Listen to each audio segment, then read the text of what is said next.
Hello, j'espère que tout le monde ici va bien. J'aimerais parler des bonnes actions qu'on fait. Je place le contexte. Ce matin, je vois sur LinkedIn une personne qui met un post en écrivant je vais raconter une histoire, et donc l'histoire de Richard Gere, Pretty Woman, pour ceux qui ne savent pas qui c'est, et on le voit habillé vraiment comme un sans-abri. Même si c'est horrible de dire ça. Et le texte disait grosso merdo qu'il a fait une expérience sociale, qu'il s'est déguisé comme un sans-abri, que les gens ne le reconnaissaient pas, qu'il s'est rendu compte de certaines choses, qu'un touriste lui a donné à manger, et que de ce fait, il a fait une tournée pour aller donner à manger et de l'argent à tous les sans-abri de la ville qui croisaient, etc. Et en fait, je ne sais pas trop pourquoi, je suis allée vérifier la véracité de cette information. Et il se trouve que l'histoire, elle a été complètement déformée. Il ne s'est pas habillé pour l'expérience sociale, c'était un rôle pour un film. Effectivement, les gens ne le reconnaissaient pas. Effectivement, une touriste française en plus lui a donné une part de pizza en pensant que c'était un sans-abri. Mais il n'a absolument pas, il a démenti cette information ce bruit qui courait sur lui en disant qu'il n'a pas donné, il n'a pas fait le tour, il n'a pas donné, toutes les bonnes actions qu'on lui a prêtées, ce n'était pas vrai. J'ai aussi cherché de mon côté, il a effectivement une fondation, donc il a des trucs humanitaires, il a des actions humanitaires, je vais y arriver. Et il a dit par rapport à cette histoire, si ça peut donner des idées à des gens, soit, mais il a tenu quand même à démentir toutes les bonnes actions qu'on a vendues sur son dos. Et en fait, donc moi j'ai commenté ce post en disant, et du coup je me suis dit il faut que j'en fasse une vidéo et que j'aille encore plus loin dans ce sujet parce que c'est un vrai sujet. En tout cas pour moi, je me suis longtemps posé la question de tout ce qui se cache derrière des bonnes actions. Ok, donc l'idée c'est que déjà la première chose, cette espèce d'ego qu'on peut avoir où parfois ça part vraiment d'une bonne intention, mais pourquoi on a encore cette volonté, tu sais, de se trouver des masques de gens bien, tu sais, prouver aux autres que moi je suis quelqu'un de bien, donc j'ai fait cette BA, tiens, regarde, en plus je le montre, etc. Il y a un truc un petit peu, j'allais dire égotique, et en même temps c'est souvent un besoin de reconnaissance. Donc il y a cette partie-là où je me dis, ok, on fait une bonne action, mais est-ce que on n'est pas en train un peu de le bousiller derrière parce que on le fait avec... si on a vraiment autant besoin de ça que le montrer, est-ce qu'on n'a pas une attente derrière en faisant la BA ? Tu vois, c'est pas une BA désintéressée en se disant je la fais parce que ça me fait plaisir et parce que je peux diffuser un peu d'amour, d'argent ou à manger, peu importe. Et j'attends vraiment rien en retour, un peu comme dans la vraie vie au final. Donc il y a ce premier point où tu sais, ça fait un peu se remettre en question en disant pourquoi j'ai autant besoin de me prouver que je fais une BA et du coup pourquoi je fais ma BA. Première chose. La deuxième, je prends mon cas personnel où par le passé, quand je faisais des petites BA, mais parfois c'était un sourire, c'était laisser passer quelqu'un à la caisse, c'était effectivement donner à des sans-abri, etc. Surtout sur mes stories Insta, j'avais effectivement souvent ce réflexe de le partager. Et de mon prisme, c'était mon image de sauveur clairement, qui était un peu dans cette posture de je vais semer une graine. Parce que peut-être que les gens se disent que faire une bonne action, aider son prochain, ça nécessite d'avoir beaucoup d'argent, alors que non, un sourire peut suffire. Que ça demande d'y penser, de l'organiser, alors que moi j'y allais vraiment avec cette intention de montrer qu'en fait toutes les situations du quotidien, si tu as vraiment envie d'aider ton prochain, tu le fais. Et cette vision que j'avais avant, j'en suis même revenue et un peu dans justement en travaillant sur mon côté un peu sauveur et parfois complètement inconsciemment, et c'était jamais dans un méchant but, et j'insiste, non pas pour dire que je suis une bonne personne, mais pour prouver que parfois, même si ça part d'un espace d'amour, que ça part d'une bonne intention, en fait ça justifie pas tout. Et justement, j'avais, je pense, inconsciemment, en analysant une espèce de posture, tu sais, un peu supérieure, même si je le vivais pas comme ça, mais de se dire, les gens ont besoin que je leur rappelle qu'une bonne action, même simple par un sourire, en fait, ça peut être simple et qu'en gros, c'est bien de le faire. Et du coup, ça emmène à un double effet qui se coule en se disant, ok, je vais semer des graines, soit, mais... du coup, si quelqu'un est inspiré ou va être touché par la bonne action que j'ai faite, et ça va lui donner envie de faire à son tour. Est-ce que dans ce cheminement-là, est-ce que la personne va pas aussi faire une bonne action parce que peut-être qu'elle va culpabiliser, qu'elle va se dire putain c'est vrai que je le fais pas, du coup je suis une mauvaise personne, alors qu'en soit pas du tout. Donc en fait il y a aussi tout ce truc de derrière. Moi je crois semer une graine remplie d'amour et de bienveillance, mais quid au final de pourquoi l'autre va faire sa bonne action. Donc comme je disais, est-ce que c'est parce que il va se sentir coupable? Est-ce que lui aussi à son tour, il va du coup se sentir habité par une action une mission plutôt qui n'a pas forcément lieu d'être, et du coup partager à son tour pour se faire mousser, etc., etc. Enfin bref.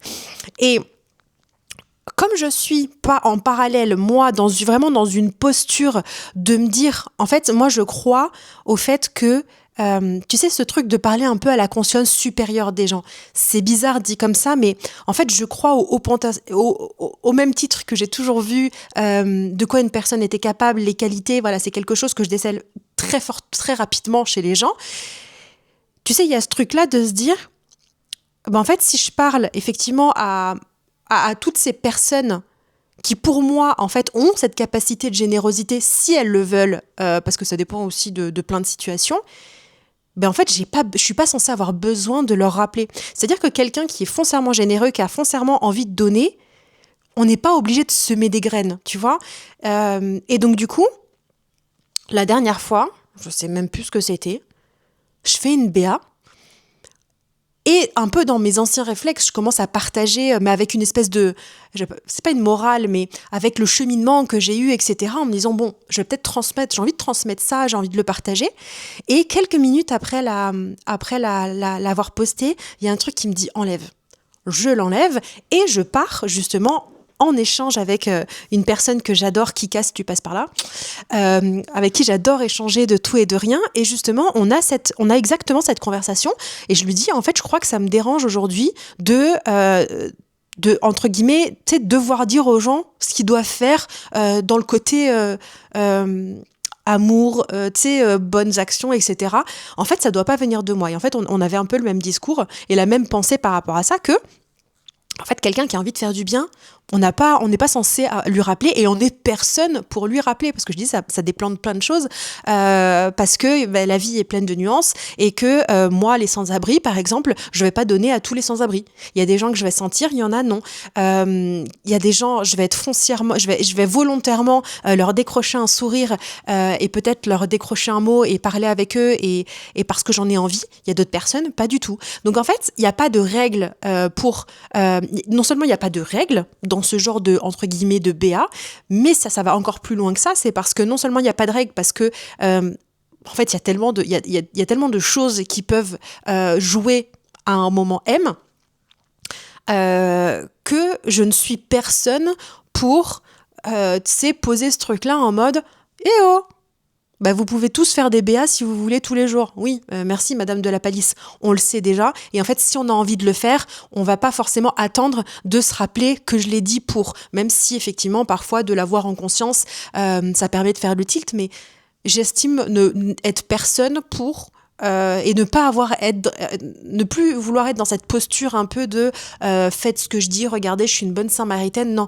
Et en fait, à partir du moment où j'ai commencé à voir le truc de cet angle-là, et que tu te rends compte qu'en fait, quand tu donnes, et que en fait, tu t'es dit que non, je fais entre guillemets ma bonne action, mais j'ai dit que j'arrêtais de le partager avec cette bonne intention de ça donnera peut-être des idées à d'autres. En fait, moi, je sais qu'à l'intérieur de moi, ça se faisait ce petit truc en me disant merde, personne l'a vu. Et c'est pour ça que je dis ça peut être fait avec de l'amour et beaucoup de sincères bonnes intentions derrière.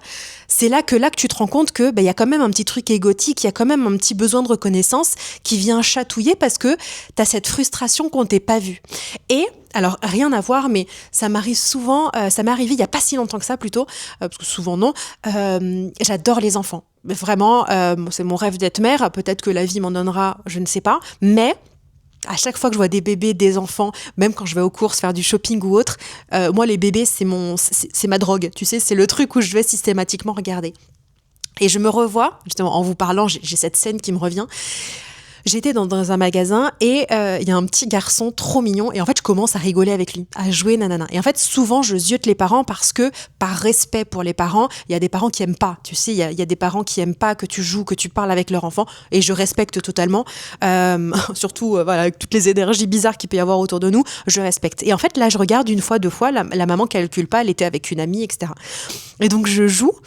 Et donc au départ, j'ai regardé la mère pour, en gros, est-ce que ça dérange ou pas. Bon, j'ai pas senti de gros warning, joue pas avec le gosse, donc.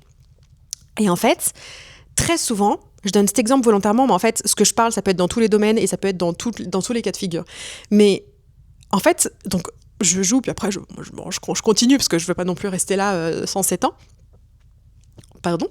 Et je me revois une dernière fois regarder la mère et sentir un espèce de truc à l'intérieur de moi de me dire merde, tu sais, la mère n'a pas vu que j'avais donné de l'amour à son enfant, enfin tu sais que j'avais joué et c'est bizarre en plus de le dire comme ça parce que j'ai l'impression d'être une personne horrible, mais c'est exactement pour ça en fait, c'est que parfois on a l'impression d'être horrible alors que ça part d'un espace d'amour et de réelle bonne intention. Mais c'est pour ça que je dis parfois on se rend pas compte en fait que on fait des choses. Typiquement, l'enfant avec qui j'ai joué, c'est pas lui qui parle, il parlait à peine, il était tout petit, donc c'est pas lui qui va dire maman, il y a une dame avec qui j'ai rigolé, et non. Donc en fait, ça veut dire que ce qui s'est passé avec cet enfant, la connexion qu'on a eue et les rires et les sourires qu'on a eus, ça va rester ad vitam aeternam entre nous. Et personne n'en saura rien. Donc personne ne pourra venir me dire « Oh, c'est trop mignon Elsa, ce que t'as fait, t'as donné de l'amour à cet enfant. » Je caricature à l'extrême, bien évidemment, mais pour que vous compreniez le fond de ma pensée. Et en fait, au final, ce qui s'est passé avec ce petit ou une bonne action, entre guillemets, voilà, par rapport à un sans-abri ou autre, je me dis pourquoi... Enfin, moi, ça m'a vraiment fait ce truc de me dire depuis quel espace je le fais, pourquoi je le fais. Et justement, avec l'épisode par exemple de ce petit garçon, je me suis dit, mais en fait, oui, ça t'a chiffonné parce que t'as encore des restes de l'ancienne Elsa qui a besoin de reconnaissance, qui a besoin de voir que c'est une fille bien, tu vois, une femme bien. Donc en fait, c'est juste ça qui est venu me titiller quelques secondes. Et puis j'ai marché, et donc moi je me parle beaucoup à moi-même, et je me suis dit, mais en fait Elsa, c'est pas grave. Accepte, voilà, l'inconfort c'est ok, ça prouve juste que t'es encore en cheminement sur ce genre de choses, mais en soi, est-ce que si la mère est-ce que si tu savais que la mère allait pas voir en fait que t'avais joué tout ce temps avec son gosse, est-ce que t'aurais fait différemment? Non. Est-ce que t'aurais joué et t'aurais eu le même sourire? Oui. Donc factuellement, en fait, que la mère m'ait vu ou pas, ça change rien à ce qui s'est passé avec ce petit garçon. Et en fait, ça restera un moment suspendu que j'ai vécu avec ce petit garçon. Mais j'ai trouvé ça tellement intéressant, la réaction, ce qui s'est passé à l'intérieur de moi, et tout ce cheminement, enfin tout ce truc-là où je me suis dit, ok, t'as encore du travail sur ce truc de te détacher complet. Tu sais, on dit souvent que même dans nos relations personnelles, qu'on est censé donner sans rien attendre en retour. Et en fait, ça paraît logique pour tout le monde, mais je trouve que c'est pas si facile dans la pratique à le faire. Quand tu aimes réellement quelqu'un, quand tu as quand même des formes d'attente, parce que quand je dis attente, c'est parce que par exemple moi, la valeur loyauté, enfin il va y avoir des valeurs, il va y avoir des choses qui vont s'entremêler, qui font que même si tu fais sans rien attendre en retour, entre guillemets, c'est-à-dire que voilà, tu payes un resto, t'attends pas forcément que l'autre te paye derrière, ça va être plus sur du global, ou tu vas faire telle action pour un ami et tu vas te dire, bon, je le fais parce que j'aime réellement son ami. Bah ouais, sauf que si cet ami, le jour où t'en as plus besoin et que toi, en fait, t'attends d'un ami qui te soutienne parce que c'est la base, c'est une des choses de l'amitié, ça veut pas dire qu'au moindre faux pas, entre guillemets, dès que ça rentre pas dans nos critères, nos valeurs, nos trucs, nos besoins, etc., on jarte la personne. C'est beaucoup plus complexe que ça. Il y a aussi un lien d'affection et puis il y a des jours avec, des jours sans. Et que ce soit l'amitié, le couple, la famille, peu importe le type de relation, bah c'est aussi un cheminement où on apprend.